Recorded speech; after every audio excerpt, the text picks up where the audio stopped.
Hi everyone, welcome back to the channel. Now I don't often buy pre-cut blanks, but when I came across this one online, there is no way I was going to leave the store without getting it, because this is the oldest turnable wood in the world.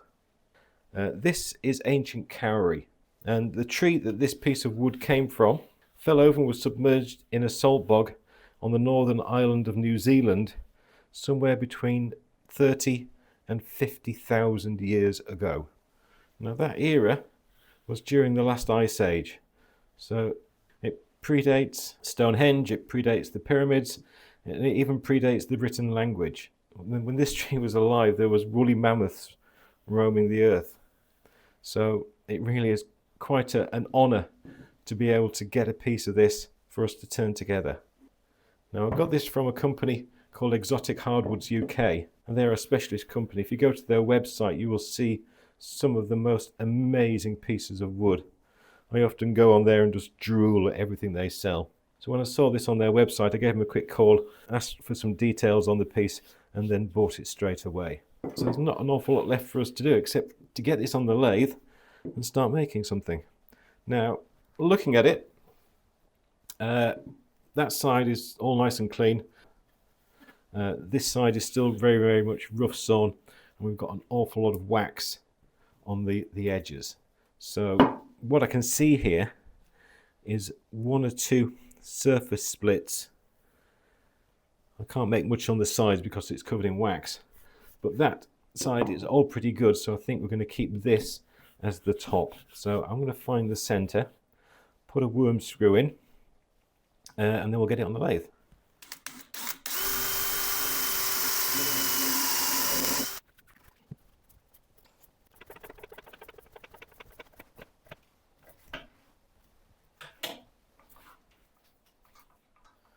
Okay, we're nice and safely on the lathe. I did a good job of finding the center, and we can start turning at about 900 RPM. Now, because this has got a fair amount of wax on the sides, and this has got a lot of dirt and muck buildup from being stored for an awful long time, initially I'm just going to flatten off the base and the sides as well, just so we can see exactly what we're working with before we start to make any decisions.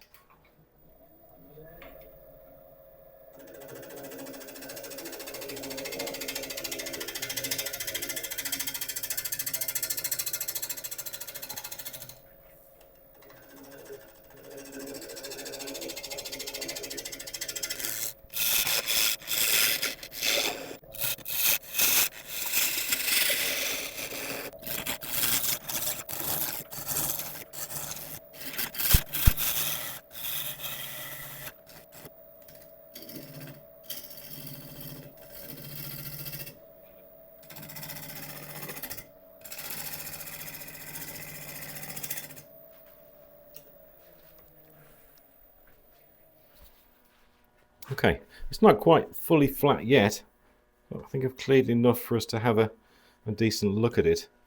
We've got some damage around there from where the pith has grown.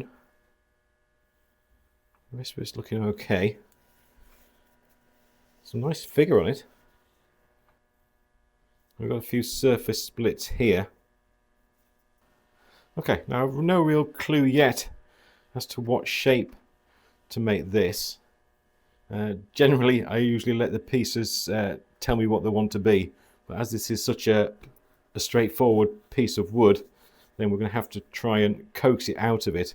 So I think I'm just going to start taking off this corner and just see what appears.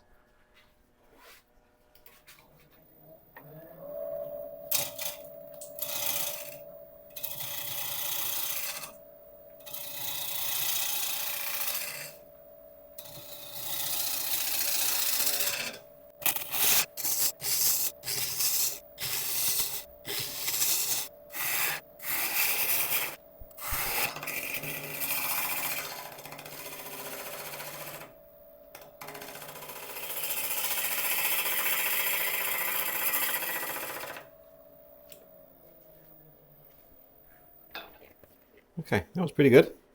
We do have a little bit of ingrained tear out, but this is technically a soft wood. Although with it being sat in a bog for 50,000 years, and the grain does look pretty tight, so hopefully it's all going to be okay. The wood certainly seems in reasonable condition. We've got that split continuing into there, so we'd like to try and get rid of that. There is a kind of odour, a little bit like cedar from this. Wasn't sure it was going to have much of an odour at all, but you can definitely smell something. So I'm just going to continue on with these cuts and see what emerges. Okay, we have got a silica deposit there, but that is probably going to go. Right, we'll continue.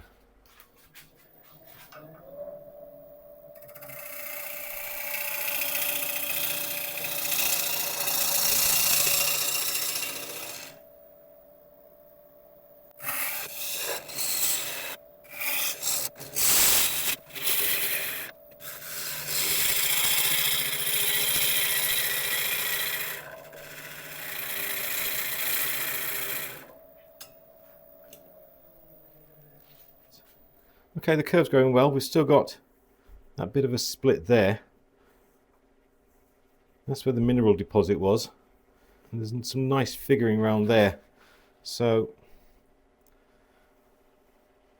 I don't think it's going to disappear. So I think I'd like to have a more gentle curve running from this area here, which I'm going to be hopefully going to be the foot, running up the side to the top. Slightly deeper on this side than on here, but more of a curve in between, if that makes sense. I don't often get chances to turn pieces of wood 40, 50,000 years old, and I don't know when I'll get the chance to do it again, so I want to try and do the best for this piece I can. And what I'm currently thinking is producing as large a bowl as possible with as much surface area so people can see and admire the history of this piece. Right, let's see if we can get this curve.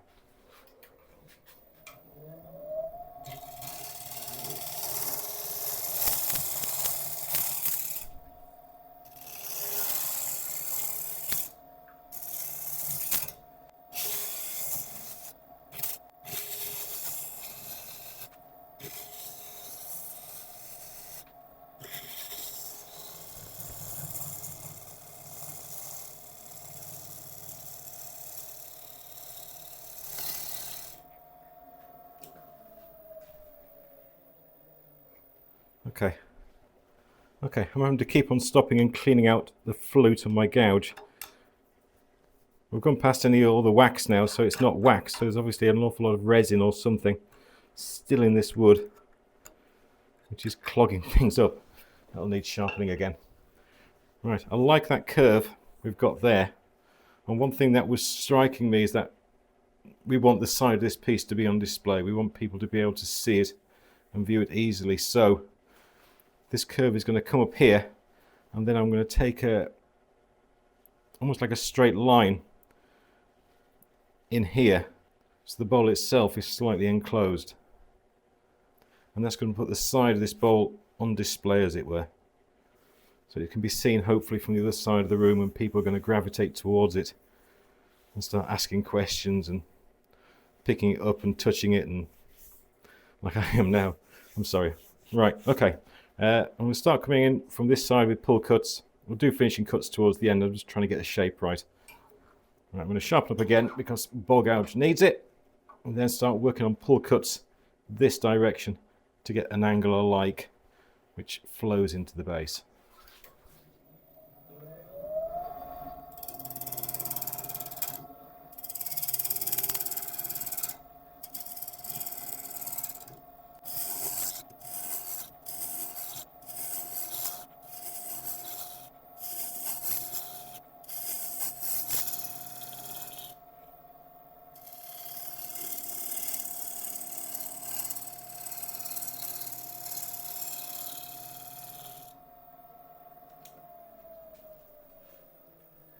Okay.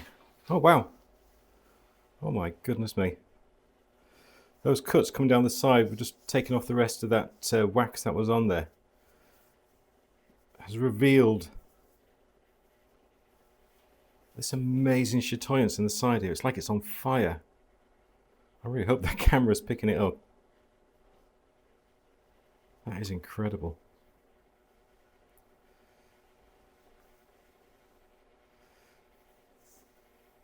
Right, okay. I like that shape. I really like that shape. We've got a little bit of work to do on that edge in terms of refining and then some finishing cuts. But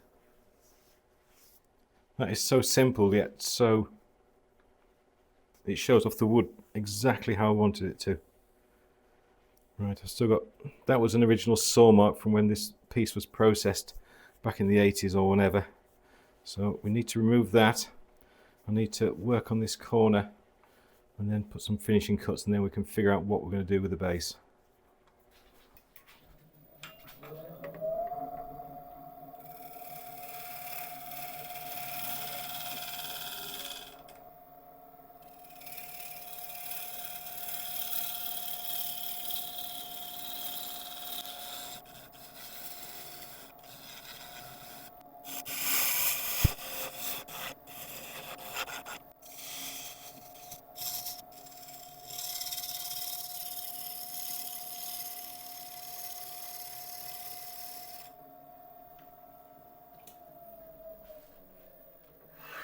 Okay, those cuts went brilliantly. They are scary. They're scary mainly because this was quite a lot of money, and I really don't want to mess it up, especially not on camera. But we're doing okay. Right, we've got some wonderful rays going through there, which I wasn't quite expecting. Quite reminiscent of sycamore or something like that, but this is no relative to sycamore that I know of. That is so gorgeous. Right, let's figure out what to do with the base. Right, I think I'm going to use my usual recess. I'm going to use the largest jaws I've got, which need the recess to be made out to about there. I'm going to take it in pretty much the same depth as the foot, so we've got plenty of wood to brace against.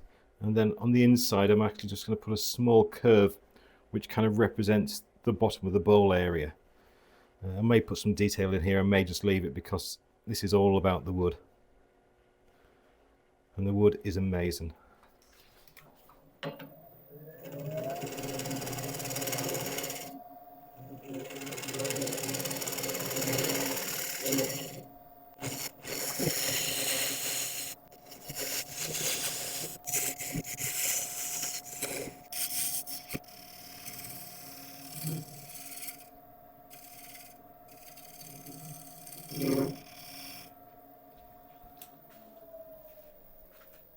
Okay, I think that will do splendidly. Right, I'm going to set up for sanding. I'll let you watch a bit of it. I'll bring you back when we're done.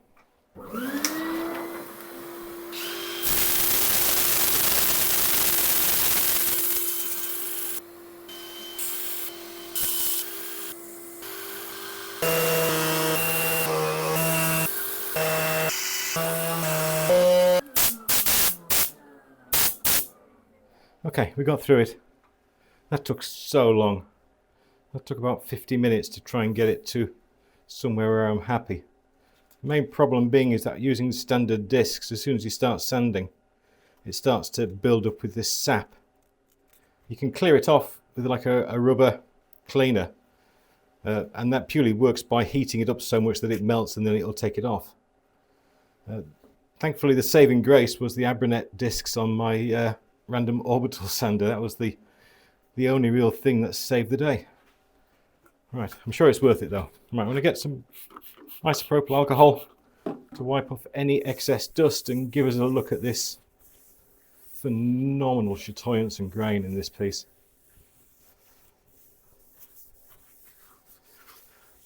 So if anybody would like to volunteer to sand the inside, I will bite your hand off right now.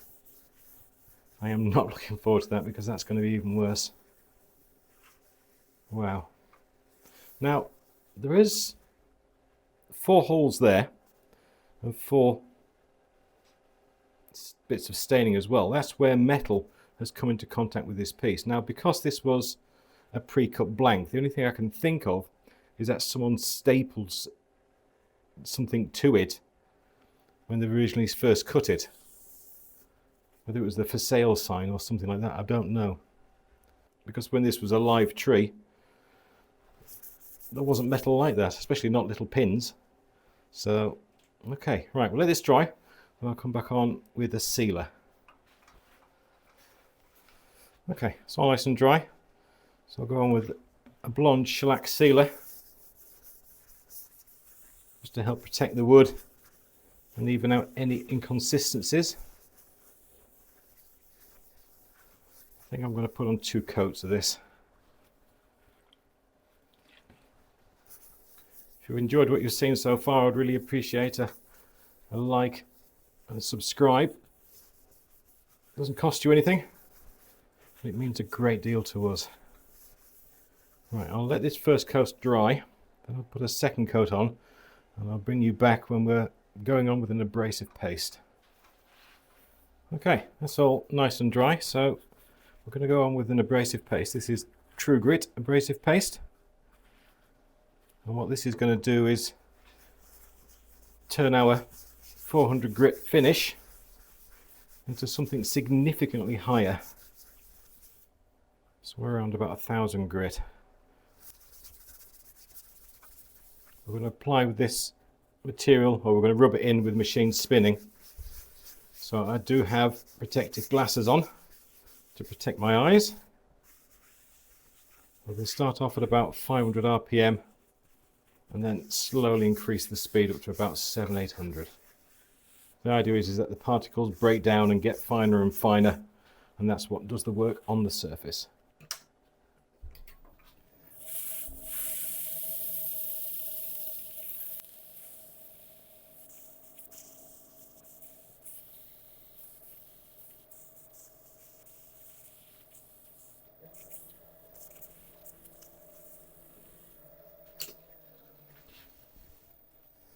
Okay, that's done an absolutely amazing job. So a bit of isopropyl alcohol on again, just to wipe off any excess grit. And when this is evaporated, we'll go on with the final finish. Okay, this is all nice and dry, so we're going to go on with a shellac based shine juice. Do it now. Do what now? Tell them about the articles on the website. Okay. Right, if you head over to my Squarespace website, you will find a few published articles about making different types of finishes and sealers from shellac, and there's also one on making polishers. This video is sponsored by Squarespace. Now, it doesn't matter if you're a wood turner like me, a photographer, a teacher, or someone with just a great product to sell. Squarespace gives you the tools to build a website that works for your world. I've been using Squarespace for over a year now to host my own site, and I've used it to bring everything together. Videos, galleries, a small online shop, and even articles like the one I've just published. But what's great is that it's just as useful if you're setting up an online store, a creative portfolio, a professional resume, or even an educational hub. The templates are stunning, the editor is all drag and drop, and the built-in tools like search engine optimization, email campaigns, and AI-powered design assistants help you get started fast. No experience needed. So if you're thinking about building an online presence, whether it's for your business, your hobby, your career, Squarespace has everything you need all in one place. To get started, head over to www.squarespace.com/Mike Holton to start your free trial. And when you're ready to launch, use the code Mike Holton to get 10% off your first purchase of a website or domain. Okay, this is all nice and dry, so we're going to go on with a shellac-based shine juice. We're going to apply with a cloth as the machine is spinning. I'm going to dribble it onto the towel and then hold it against it as I go over the surface. If you feel the cloth starting to pull, then just add a little bit more and keep on going, and you'll see the shine build up.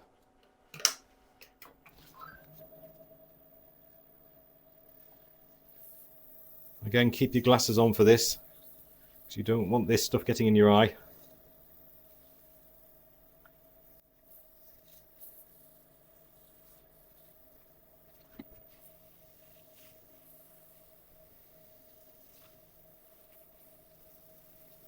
Now this may take a couple of coats or even 3, so when it's done, I'll cut it back with a 1000 grit pad or a bit more abrasive paste. and then apply a second coat. When that's all done, I will bring you back and we shall start hollowing this out.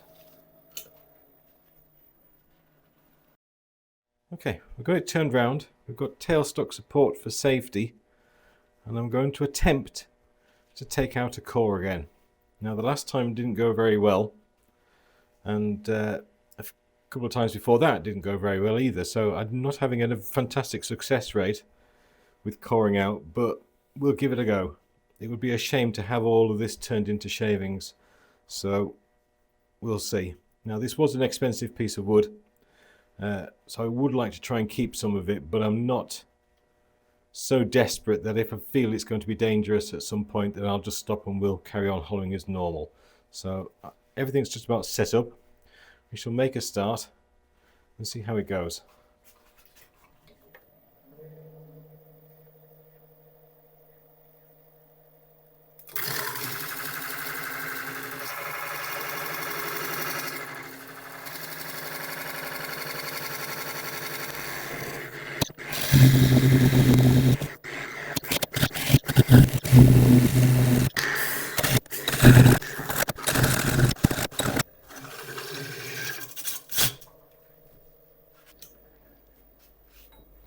Okay, it's going all right.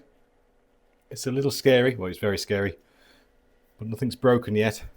I'm just going to quickly sharpen up, put the burr back on this edge, and then we'll carry on.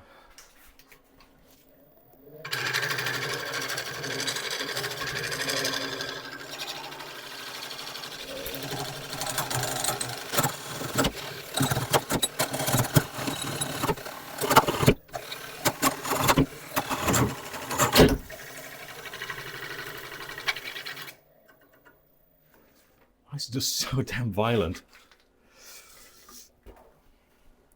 Just checking everything's still locked off.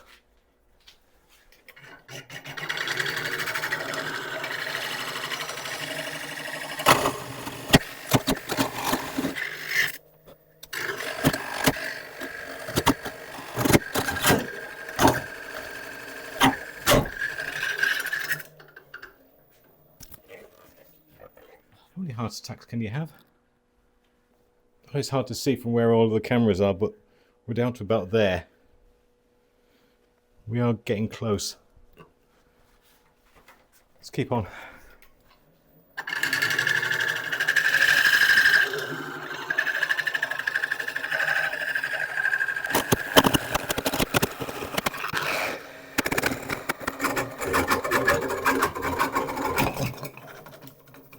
Yes! Hoi!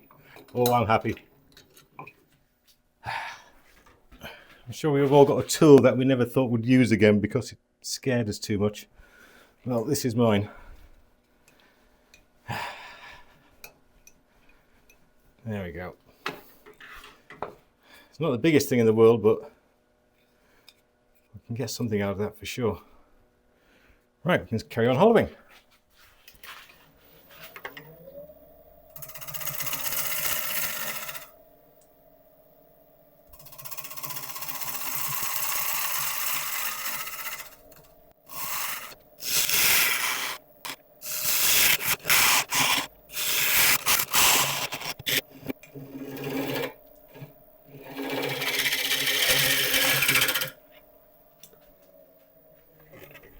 Just suddenly occurred to me I didn't check how much depth we've got at the bottom. Plenty, that's all right. Panic over. Okay, still got plenty of depth at the bottom, so it's just purely a case of hollowing out, trying to mirror the shape we've got on the outside onto the inside.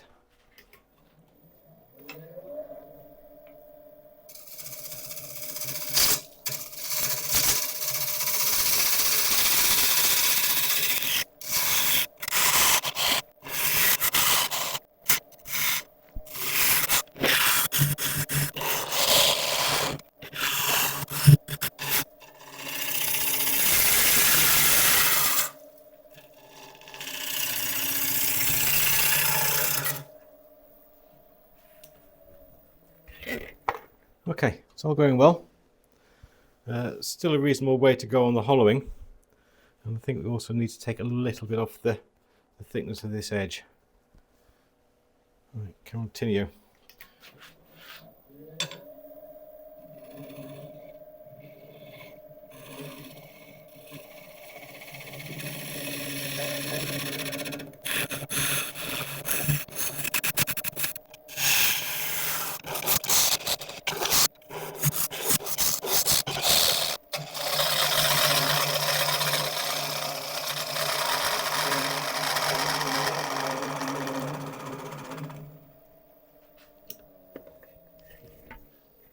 Okay, just check the widths again. We need to go about down another ½ an inch or so on the base. And I also need to take these side walls down a little bit as well.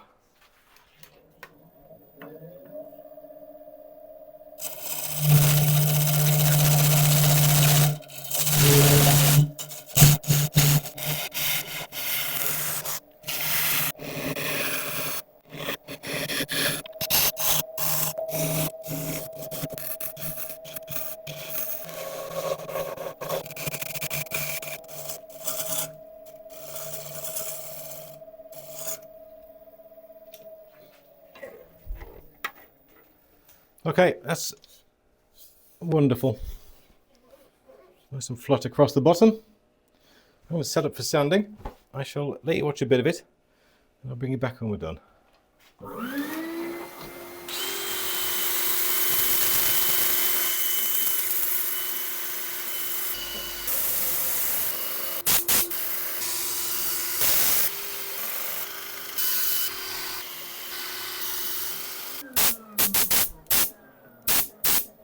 Okay, didn't quite take as long as last time, but it still wasn't great.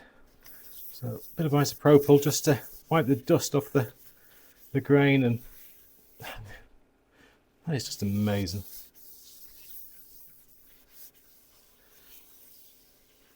Absolutely incredible wood. You would never quite believe that this has been sat in a bog for about 50,000 years. Right, we'll let this dry and I'll come back on with a sealer. Okay, all nice and dry, all nice and clean. So I can go on with a shellac sealer. Right, the outside, I'll put on a couple of coats of this before we cut it back with an abrasive paste.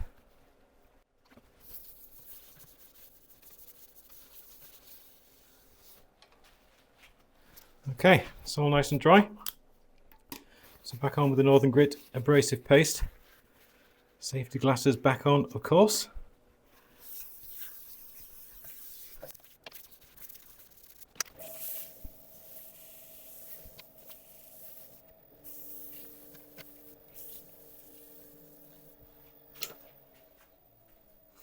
Okay, last wipe out with isopropyl alcohol again. Remove any excess grit. Then we'll come back on with a shine juice as soon as this is evaporated. Okay, same as before. Nice coat of shine juice as it's spinning.